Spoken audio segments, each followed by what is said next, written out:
I want to thank the Cleveland Browns and the GM Andrew Berry for drafting me and giving me an opportunity to fulfill my dreams of playing in the NFL. But I'm going to have to decline this draft pick because they drafted Dylan Gabriel before me, and I will not be embarrassed like that. I'm not some third or fourth string quarterback you can just bring in to be made fun of. Not to mention Cleveland is a boring-ass city, as everyone knows. Even their own LeBron Diddy James left that city to go to Los Angeles. So, yeah, I declined my selection because I want to be drafted by another team that plays in a good city like Los Angeles, Miami, or New York. I thrive under the bright lights, and everyone knows the street lights don't even work in Cleveland. So thank you to Cleveland for drafting me, but better luck next time. I just feel like in life and everything, it's just me versus me. You know, I can't control any other decision besides that, so I just try to be my best self at all times. Yeah, so typically every state I go to, I don't really be on like social like that. I got people that just run it for me and stuff. So like what I find fun and interesting, and it's a lot of just, I don't know, it's just joy to me is just going to those high schools, middle schools, and just, you know, engaging with the younger kids, you know, because they mind's not corrupted of other people's opinions. So that's why I find joy and happiness going to different schools and being able just to talk to them and see the joy on their face because they followed the journey. So even through everything, whenever it was going crazy, wild, negative, everything, my happiness was going there. So that's what I always resort to. I always like send pizza to their school, like show them like, you know, that I'm still able to connect with them. They still able to connect with me. And eventually I was supposed to get on the game with them also, but I don't have my game out here right now.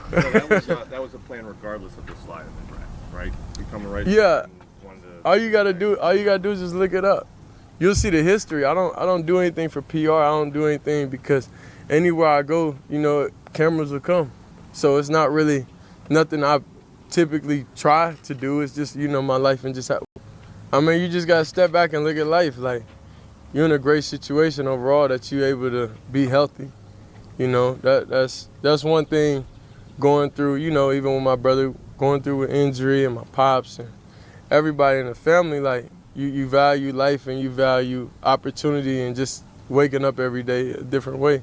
So that's kind of why it's nothing for me to really, no matter what, in any situation, I can't really be fazed by it. You know, it's like playing quarterback. You go down there, you may have not scored the whole game or whatever, but then when it gets to that final 2 minutes and it's time to lock in extra, you can't be in your feelings. You can't be down about anything. You know, you still got another chance. You said you like the kids because their minds aren't corrupted. Yeah. Yeah, what do you mean by that? Corrupted as in, like, other people's opinion of you, like, they go based off their own, you know, so they don't have, 99% of hatred is, you know, towards Pops, and then I'm just his son. So it really just comes from that, and I told him that too. But, you know, it just comes from him. But then, you know, they didn't grow up in an era to where, you know, they watched him play, so they don't have anything too much negative, whether they say flashy, this, that, like, this the older generation that do it to me rather than the younger people. Because when I come in person, there's no negativity I see, but it's all over online. So that's why I say I like going in person and actually meeting them. And any questions they have, I say just ask me whatever question you want. Pick any question. No filter, no anything. I know. I know. One second, I got you. But yeah, that's what they say, and then I just answer whatever they need me to answer. But the most question they asked me was just like, how is it mentally going through all this? And I just told them it's just like playing quarterback, so I can't be fazed by it.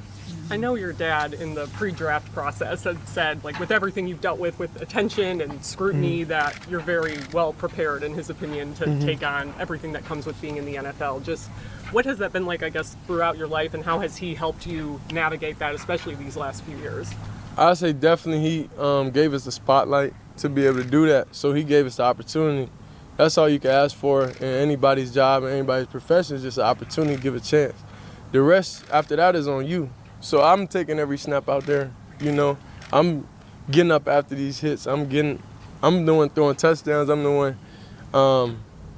you know, they got to live it day by day. So that's all he gave us was the opportunity, and we had to navigate and see what we like about, and that's why I study people. Honestly, I study people, see how they handle certain things, see what they do, see different people's tendencies when it's going on. So you won't ever really be able to tell, you know, when I'm frustrated and when I'm not feeling good or anything, because I watch, even self-reflecting, you know, years, even just on sidelines and stuff, you know, I feel like I could have handled better situations because it was misunderstood by the mass, but I understood. But, you know, I don't want anybody to form negative opinions, you know, about me, and it's something I could change.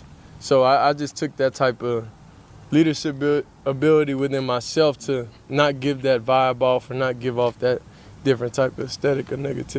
People is like other successful people. It's not just a position. I say it's just everybody in life, because like people in life, they go through different challenges, but it's similar. So if it's a financial guy and his business is crashed or something, like how is he throughout those moments? You know, like is he frantic? Like is he out of character? So that's why whenever you seen the draft and all that stuff happen, and everything was live. So I was normal, and I'm normal throughout everything, because all it is what's the next step. So I was just thinking, you know, what's next? About that, you know, when Are we gonna take 3 more?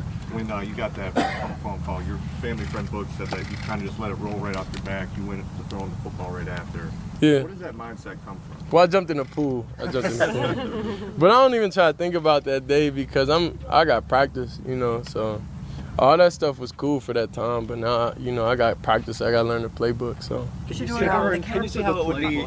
Just where are you at? We're on day 2. How's it different compared to Colorado and Jackson State? Well, of course, it's the league, so, you know, it's longer, of course. But learning, I feel like I'm on track. Like how you feel like any day 2 system. Can you see Are how we it would gonna be, hit Jimmy, K. Martin, and then Mary Kay? Can you see how it would be hard for someone like Dylan to share a quarterback room with you, given all of your popularity? And I just live in my own perspective. I don't live in other people's perspective of how somebody would feel over anything.